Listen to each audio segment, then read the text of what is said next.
Du 10 au 28 août 2020, la Côte d'Ivoire abritera le congrès de l'Union postale universelle.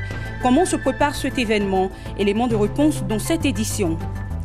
La BRVM, Bourse régionale des valeurs mobilières, et l'agence Côte d'Ivoire PME sensibilisent sur le troisième compartiment de la BRVM. Et puis lancement des activités du CRAD PME, Conseil régional pour la promotion et le développement des petites et moyennes entreprises. Le salon se tiendra du 25 octobre au 3 novembre prochain à Abidjan, en Côte d'Ivoire. Merci de nous rejoindre sur Business 24 Africa pour le journal. La Bourse régionale des valeurs mobilières BRVM et l'agence Côte d'Ivoire PME étaient ce mardi matin face aux responsables des petites et moyennes entreprises. Il s'agit d'échanger avec eux sur le troisième compartiment de la BRVM et le programme BRVM Launch. À travers ce programme, la BRVM entend contribuer au renforcement des capacités des entreprises à fort potentiel de croissance de la sous-région en vue de leur offrir une nouvelle source de financement par le marché financier régional de l'UEMOA. Le reportage est l'affaire de Franck Kofi, Richard Akeke dans un commentaire de Ariane Touré. Le contexte agréable d'un petit déjeuner a servi de cadre à la Bourse régionale des valeurs mobilières en partenariat avec l'agence Côte d'Ivoire PME pour rencontrer et échanger avec les chefs d'entreprise. La rencontre qui s'est déroulée ce mardi au siège de la BRVM au Plateau était essentiellement articulée sur le troisième compartiment de la BRVM et le programme Elite BRVM Launch. Des informations et des échanges ont permis aux participants de mieux cerner les opportunités que leur offraient ces programmes de la BRVM. En amont du financement, il y a la préparation, il y a l'accompagnement et il y a l'assistance au PME. De l'avis de Salimou Bamba, directeur général de l'agence Côte d'Ivoire PME, c'était l'occasion de discuter sur des sujets pratiques. Ce d'autant plus que les entrepreneurs qui ont répondu à cet appel font partie des élites en matière de PME, avec des chiffres d'affaires avoisinant les 500 millions de francs CFA grâce à leurs propres efforts. Ce programme de formation et renforcement de capacités permet, selon les participants, le partage de lecture de leurs préoccupations et d'impulser une dynamique à leur secteur. Sur ce programme pendant 2 années, et au cours des 2 années, les dirigeants d'entreprise, d'une manière générale, les membres du CODIR vont suivre 6 modules de formation qui passent de la vision stratégique, l'organisation, la gouvernance, le plan d'affaires, le diagnostic financier. Mais je tiens à préciser que ce ne sont pas des formations académiques, c'est vraiment des formations stratégiques. Ce petit déjeuner d'information et d'échange est le premier du genre, près de 15 mois après l'existence de l'agence en Côte d'Ivoire PME. Les sujets tels que la problématique du financement des PME et les actions de sensibilisation, d'accompagnement et d'assistance de la BRVM en leur faveur sont mis en évidence. Soulignons que ce programme bénéficie du soutien de la Banque africaine de développement. En près de 150 ans, la Côte d'Ivoire est le premier pays africain à abriter du 10 au 28 août 2020 le congrès à Abidjan de l'UPU, entendez Union postale universelle. À moins de 2 ans de cet événement, les préparatifs vont bon train. Lundi, à la primature, la cérémonie officielle de lancement du 27e congrès de l'Union postale a vu la présence de plusieurs autorités et des membres du corps diplomatique. Une équipe a été mise en place. Elle est chargée de préparer cet événement et en faire une rencontre mémorable pour les 192 pays de l'UPU et les 3000 délégués attendus à cet événement. Lawani Babatunde, Maru Seri et Tima Traoré nous permettent d'en savoir plus. Il y a 4 ans, à Istanbul en Turquie, la Côte d'Ivoire a été désignée pour abriter en août 2020 le 27e congrès de l'Union postale universelle. 1 an et demi avant cette rencontre internationale, les activités du comité d'organisation de cet événement ont été lancées à l'auditorium de la primature à Abidjan. Une équipe composée des membres du comité de pilotage, du secrétariat permanent à l'organisation et le comité scientifique a été mise en place à cet effet. Cette équipe est appelée à tout mettre en œuvre pour offrir la chaleur, les valeurs, les richesses culturelles, naturelles et touristiques ivoiriennes aux 192 pays membres de l'UPU et aux 3000 délégués attendus.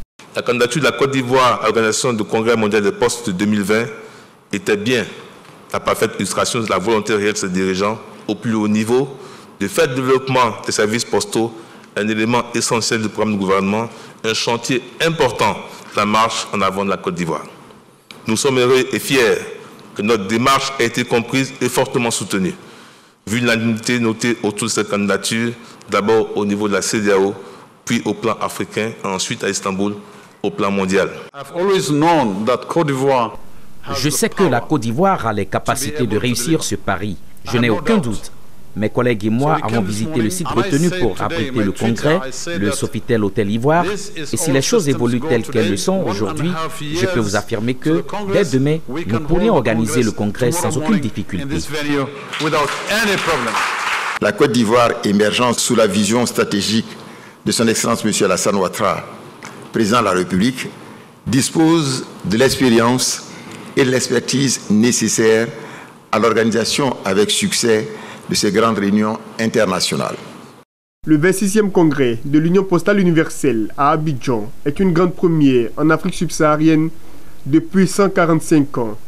Tout le continent est donc uni derrière la Côte d'Ivoire pour accueillir les hôtes venus du monde entier, des congressistes attendus pour aborder les thématiques liées aux objectifs du millénaire et au fonctionnement de l'institution. Vous venez de le voir, le comité d'organisation du 27e congrès de l'Union postale universelle en Côte d'Ivoire vient d'être installé.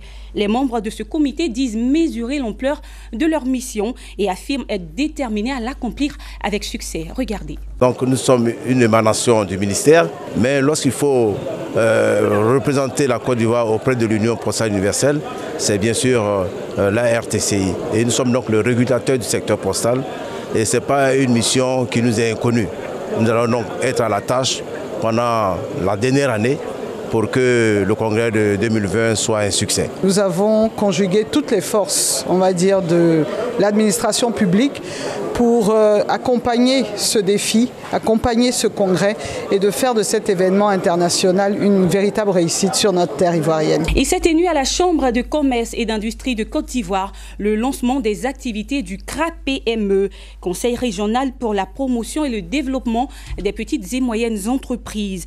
Au nombre de ces activités figure le SICHA, le Salon international du coton, textile, habillement et accessoires.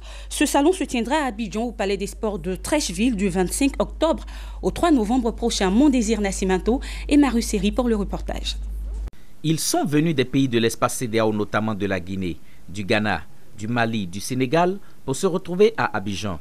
Des retrouvailles pour lancer les activités du CRA-PME, Conseil régional pour la promotion, le développement de l'artisanat et des PME.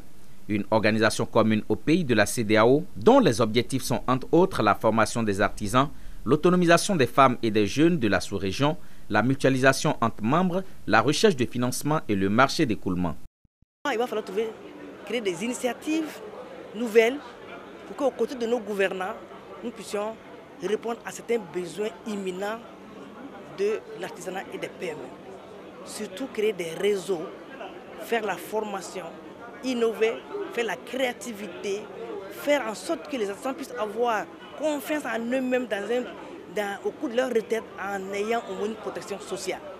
Aussi, l'occasion était bonne pour lancer la première édition du SICTA, Salon international du coton, textile, habillement et accessoires, qui se tiendra du 25 octobre au 3 novembre 2019. Pour Aïssata Doucouré, ce n'est point un salon de plus, mais plutôt une innovation. SICTA, c'est un salon professionnel axé sur la promotion des tissus traditionnels, la mode et le design et les accessoires.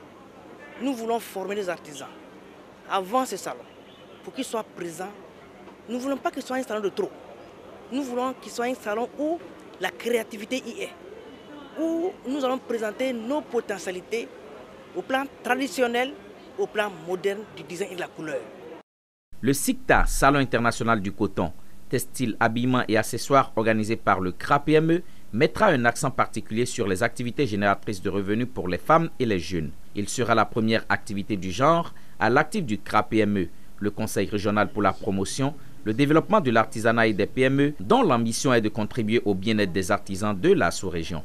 Les représentants des délégations venues du Ghana, du Mali et de la Côte d'Ivoire reconnaissent les difficultés liées aux activités artisanales. C'est pourquoi ils souhaitent non seulement la participation de la CEDEAO, mais aussi de leurs pays respectifs au regard des mesures d'accompagnement proposées par le CRA-PME. Suivons. Cette plateforme déjà est la bienvenue parce qu'il est important que nos États africains songent à s'intégrer. Et c'est bien de signer des accords et tout, mais il est important que nous passions à l'acte. Il faut intégrer nos populations à la base. Donc l'une des intégrations les plus réelles et qui peut nous apporter gros. On a largement la production. Au-delà même de ce marché, nous pouvons même inonder le monde aujourd'hui avec tous nos produits. Il va s'agir de renforcer l'existant, vraiment en valorisant davantage certaines chaînes de valeur, par exemple le coton. Je pense que ce conseil régional est bienvenu. Nous savons tous que nous, les artisans, nous travaillons énormément et ce n'est pas évident que notre effort soit reconnu. Et avec ce conseil régional qui vient de se mettre en place, je crois fermement même que ça va nous mettre en avant, ça va nous faire sortir de nos ateliers pour qu'on soit mieux connus. Et on poursuit avec la Mediterranean Shipping Company MSC, l'un des leaders mondiaux du transport maritime qui a organisé une conférence ce mardi 19 mars 2019. Objectif, présenter son dispositif de transport de matières premières des zones de production au port dessertes. Le point avec Ariane Touré et Tima Traoré. La MSC, l'une des leaders mondiaux du transport maritime, a tenu une conférence de presse à Abidjan Plateau. Une conférence de presse qui a permis à Fabio Politi, directeur général de la MSC, de présenter l'expertise de son entreprise en matière de transport maritime au travers d'un dispositif innovant. Un dispositif mis à la disposition des producteurs de matières premières agricoles, notamment la noix de cajou. Nous offrons au départ d'Abidjan 12 escales par mois, au départ de San Pedro 11 escales par mois à destination des pays principaux comme l'Asie et l'Inde, pour lesquels où ce produit, la noix de cajou, est transporté. En outre de transport maritime, grâce aux investissements de Medlog, nous pouvons aussi offrir la possibilité depuis les champs jusqu'à l'entrée du terminal avec le transport, l'entreposage et le traitement de produits, l'empotage dans les conteneurs et les documentations douanières pour permettre à nos clients d'avoir un service, comme on dit dans la profession, door-to-door. Au-delà du transport maritime, la MSC, c'est aussi le transport terrestre des zones de production au port à travers sa filiale Medlock Côte d'Ivoire, représentée par son directeur d'exploitation, Guillaume Fautier-Nero. Nous sommes logisticiens et donc par activité, nous soutenons les activités de notre armateur qui est MSC. Et donc à ce titre-là, nous offrons effectivement toutes les solutions logistiques adaptées et appropriées aux différents produits et éventuellement également au transport des conteneurs 20 pieds et 40 pieds. Un dispositif global de grande capacité capable d'acheminer l'ensemble de la production de noix de cajou de la Côte d'Ivoire, estimée à près de 800 000 tonnes, sans des épisodes de conjection. Une information brève pour refermer cette édition. $1 million, c'est le montant de prêt promis à l'Angola par la Banque mondiale. Une somme qui devrait servir à financer des projets relatifs à la sécurité sociale et à l'eau. L'information a été donnée récemment par la présidence angolaise. Le pays d'Afrique australe, qui est le deuxième producteur de pétrole en Afrique, a été plongé dans une crise économique à cause de la chute des prix du pétrole survenue au milieu de l'année 2014. Le trésor du pays a donc obtenu $1 milliard de la Banque mondiale, portant le montant total des prêts à $1,5 milliard au cours des 3 prochaines années. Voilà, c'est ici que se referme cette édition. Merci de l'avoir suivi et très belle suite de programmes sur Business 24 Africa.